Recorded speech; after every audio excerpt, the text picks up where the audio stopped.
Welcome to some new r/malicious compliance stories, where people comply to the letter, but not the spirit of a request. I hope you had a great day. The first story is called Top Priority. I'd been with my team for a number of years at this point, so I knew how to manage my workflow and priorities to keep our customers happy. We had one annoying customer though, who would constantly pressure us to give them top priority at all times, even though their orders rarely warranted it. Enter our new manager, Portia. Portia had the bad habit of listening to everybody but my team. If someone outside the team, like a customer, a different team, or a manager of a different department, asked Portia to change how our team worked, Portia would immediately agree to it. But she wouldn't consider the impact it would have on our workflow. Naturally, when the annoying customer asked Portia to make their orders top priority, Portia agreed. We protested, Portia ignored us, and annoying customers' orders were made a top priority, even when they didn't need to be. Portia spent a few weeks constantly reminding us that annoying customer had top priority now while we scrambled to adjust to our new workflow. Annoying customer gave us a lot of grunt work to do, and now that their grunt work was a top priority, all our other customers' top priority work was being delayed. All this without a significant improvement on the annoying customers' orders due to the volumes involved. A few weeks more and our other customers are becoming upset over the delays, and we can tell them why. Portia comes by my desk with an order from one of our unhappy customers. She tells me, this order is top priority. And I can't help but snark. I thought annoying customers' orders were top priority. Totally missing my sarcasm, she pompous proclaims, all our orders are top priority, as if to encourage me to give my job 110%. I smirk. Everything is top priority? You got it, boss. Why a smirk? Because when everything has the same top priority, then nothing has top priority, and my team happily goes back to properly managing our workflow and priorities again. The other customers stop complaining about delays, and the annoying customer continues to insist they get top priority for all their orders, because of course they do. But we can go back to ignoring their unreasonable request. The next story is called Not an Operator. I was next in line to run my own line when my operator, line lead, quit. Why do we call that person an operator and not a lead, you ask? I was told it was purely to help make them feel inferior and work for less pay. The job actually entailed running your own line and crew of 4 or 5 people who would directly report to you. I figured as soon as my operator said he was leaving that I would be asked to replace him. I also knew the last person or two who took this promotion did so without a raise for the first year or two. So when they came and asked me about filling the spot and training my own brand new crew, I said yes. I also told boss A and B at the same time I would gladly do so for 3 months as a trial period. After that I would expect a $1 per hour raise or more. They both initially said this was reasonable, but that they could not guarantee anything. I then said they could find someone else to take the job. $1 per hour was already nowhere near worth the headache. I was not going to do it for free. The very next day, both of them separately came back to me and assured me the plant manager had agreed to my deal. 3 months later, I was one of the top performers out of 8 of us doing this job, probably second or third in production. When I asked about my raise, I was told by both bosses that they would ask the next day. I was told this every day for a week. Then I scheduled a meeting with the plant manager. He informed me that my numbers were not satisfactory and that to deserve a raise I had to outperform everyone. I told him that was not the deal we had agreed to, and that at the end of the week, if I was not being paid to be an operator, I would not do the job. I would go back to the job I was titled as, or they could fire me. 3 days later, I did just that. I walked in and helped set up part of the line I used to be responsible for and left the rest to just sit there. An hour later, all hell broke loose. Boss A asked what I was doing, so I explained. He simply buried his face in his hands and walked off. Boss B tried to tell me I was not going about this the right way and began running the line himself. 1 hour later, the plant manager arrives and begins screaming at me. His first line after a group of curse words that made no sense was, "I told you that you are not an operator." To which I spoke up and agreed. I also reminded him he had just said this in front of about 5 people. He probably spent another 15 minutes screaming and cursing at me while I just laughed.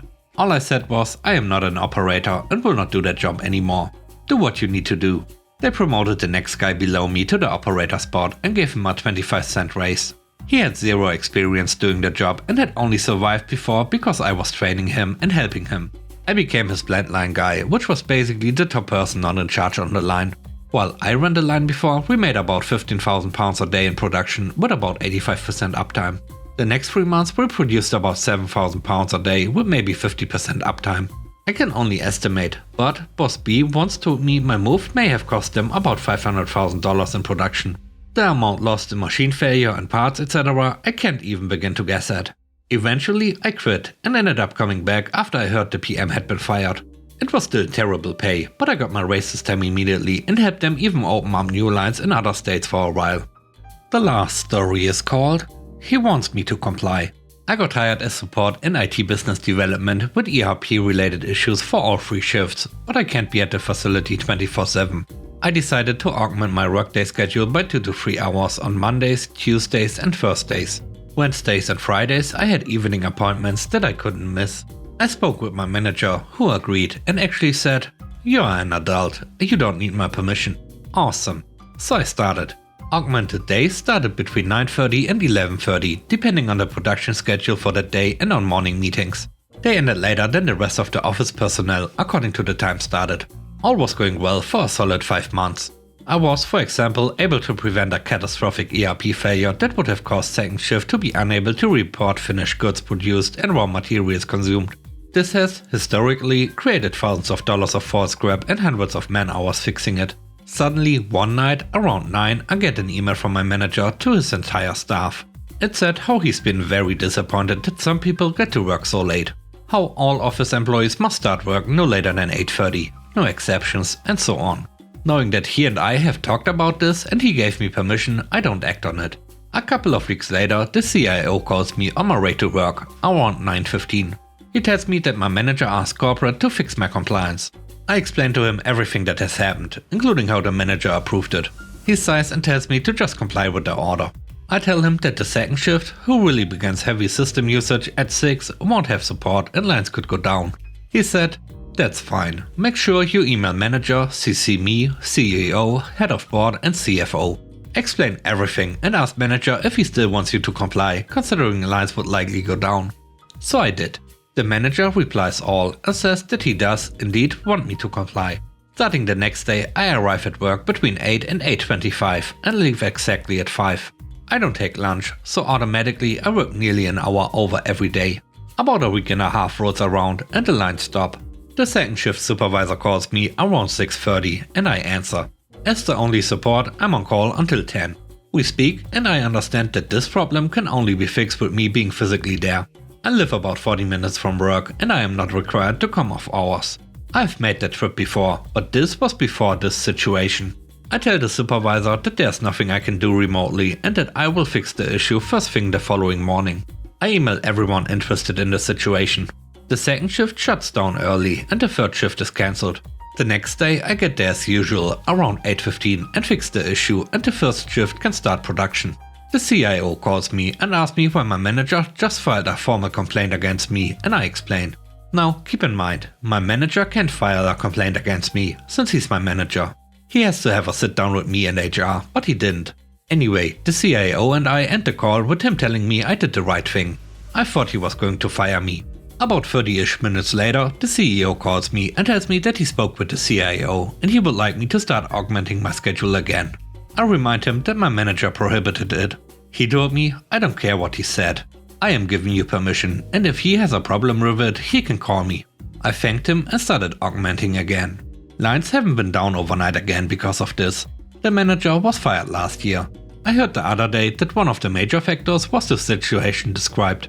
I hate seeing people get fired, but I am very glad he's not my manager anymore. My current manager is amazing.